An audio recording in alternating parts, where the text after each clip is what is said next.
Good evening everyone. तो जी आज से हम अपने चैनल पे बोर्ड के जो एग्ज़ाम ओरिएंटेड क्वेश्चन होते हैं एनसीईआरटी के, उनकी एक सीरीज़ शुरू करना जा रहे हैं। ठीक है, तो हम पहले चैप्टर से शुरू करेंगे। अगर आप मेरे चैनल पर नए हो तो चैनल को सब्सक्राइब कर लो और बेल आइकन को प्रेस कर लेना, ताकि डेली बेसिस पे जो क्वेश्चन मैं डालता हूँ, बना के वीडियो बना के डालता हूँ, वो आपको उसका नोटिफिकेशन आपको सबसे पहले मिल जाए। ठीक है, और वीडियो के जो वीडियो चल इसको लाइक कर देना, शेयर कर देना, चैनल को सब्सक्राइब कर लेना। तो मैं पहले चैप्टर से क्वेश्चन उठाता हूँ जो एग्जाम ओरिएंटेड है, मोस्ट इंपॉर्टेंट है। ठीक है, पहले चैप्टर में आता है इरेशनल प्रूव करना। क्या करना? Irrational prove. क्वेश्चन क्या आता है कि सपोज कर लो √2, √3, √5। ठीक है, कि प्रूव √2 को ले लेता हूँ, √2 इज, या √3 ले लेता हूँ, एन इरेशनल नंबर। ठीक है जी, देखो इसको इरेशनल प्रूव करने से पहले हम एक थ्योरम पढ़ेंगे। थ्योरम तुम्हारी है 1.3। इसके अंदर क्या कह रहा है कि P कोई प्राइम नंबर है, P कोई प्राइम नंबर है। अगर ये भाई साहब डिवाइड करता है ए स्क्वेयर को, ए क्या है? पॉजिटिव इंटीजर है, पॉजिटिव इंटीजर। ठीक है, ए पॉजिटिव इंटीजर है और P प्राइम नंबर है। अगर ये ए स्क्वेयर को डिवाइड करता है तो ये भाई साहब ए को भी डिवाइड करेगा। ये आपकी थ्योरम है, बुक में है आपकी 1.3 थ्योरम करके। ठीक है, तो इसी का यूज़ करेंगे बेसिकली इसमें और हमारा क्वेश्चन हो जाएगा। देखो इसको इरेशनल प्रूव करना है तो हम इसको सबसे पहले अपनी तरफ से एज्यूम कर लेंगे ये रेशनल नंबर है। Let √2 be a rational number. Rational number क्या होता है? जो P बाई क्यू की फॉर्म में होता है। P और क्यू इंटीजर होते हैं, Q can not be equal to 0, और P और क्यू के बीच में कुछ भी कॉमन नहीं होता 1 के अलावा, मतलब वो को प्राइम होते हैं। तो इसका मतलब मैं क्या लिख सकता हूँ भाई? √2 को मैं लिख सकता हूँ P क्यू लिखो या A भी लिखो, कुछ भी लिखो। ठीक है, और लिख देना here A and B are coprime numbers. ठीक है, मतलब आप ये कह रहे हो कि इनके बीच में कुछ भी कॉमन नहीं है, 1 के अलावा कुछ भी कॉमन नहीं है, कॉमन फैक्टर नहीं है। बी को इधर लेकर आओ, ए को इधर रखो, तो ए का वैल्यू क्या आएगा? इसको आप रीअरेंज करोगे तो √2 इंटू बी आएगा। आप दोनों तरफ स्क्वायर कर दो, ऑन स्क्वेयरिंग बोथ साइड्स। ठीक है, तो आपके पास आएगा भाई ए स्क्वेयर, ये रूट हट जाएगा, स्क्वेयर करोगे तो 2b²।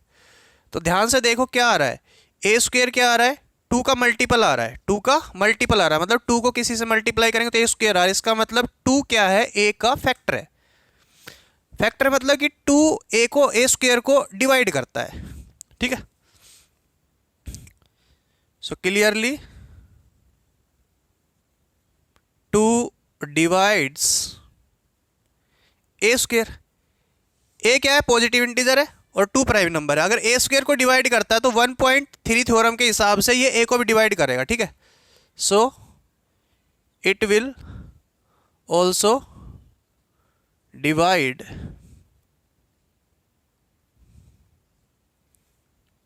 ए।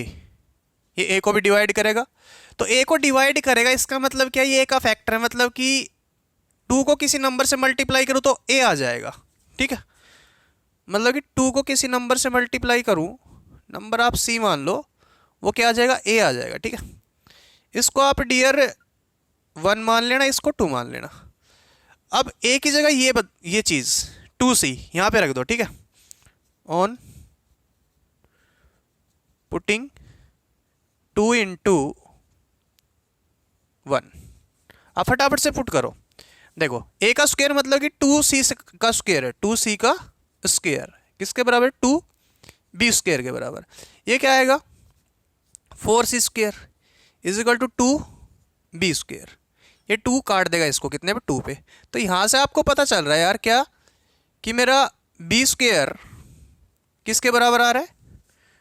2c² के बराबर आ रहा है। ठीक है, इसको आप 3 मान लो और इसको इतना नोट डाउन कर लो, इसको छोड़ देना, इसको मत लिखना। ठीक है, इसको इतना नोट डाउन करो क्योंकि मैं अब इसको इरेज करके जगह का मैं दोबारा से आगे लिखूंगा, ठीक है। आपको दाएं बाएं कहीं पे नहीं जाना है, जितना मैं लिखा रहा हूँ उतना ही आपको करना है, ठीक है ना। बोर्ड में ऐसे कैसी लैंग्वेज बना देनी है, ये नहीं दिख रहा तो ये नीचे दिख रहा होगा अभी, ठीक है। कर लो अभी,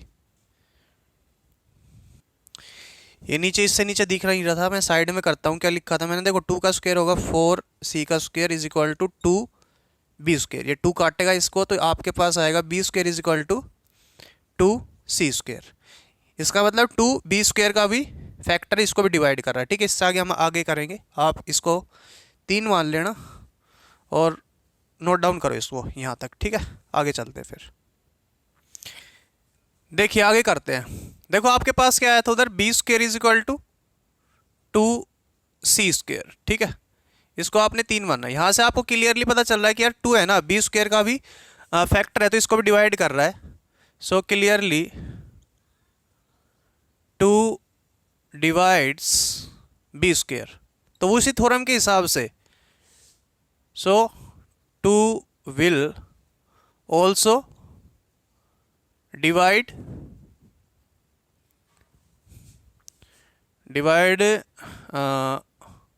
2 ऑल्सो विल डिवाइड, क्या था ये, बी, ठीक है। थ्योरम इसको क्या बोलते हैं, 1.3।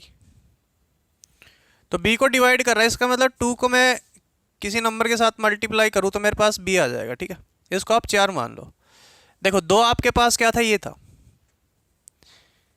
2 क्या कह रहा है कि 2a का फैक्टर है, और 4 क्या कह रहा है, 2b का फैक्टर। इसका मतलब इन दोनों के बीच में एक कॉमन फैक्टर आ रहा है 2, तो लिख देना from 2 and 4, 2 and 4, 2 is a common factor to a and b। आपने क्या कहा था शुरू में, आपने कहा था कि ए और बी के बीच में कुछ भी कॉमन नहीं, कोप्राइम है। अभी आपने प्रूव कर दिया।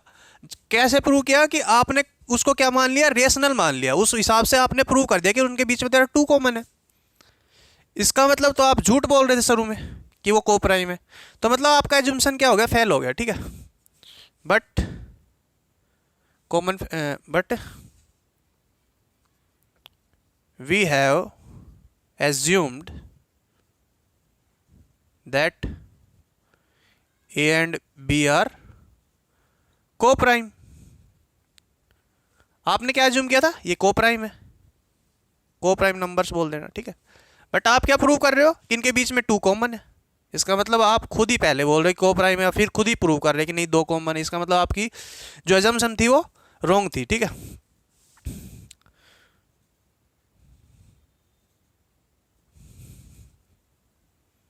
So clearly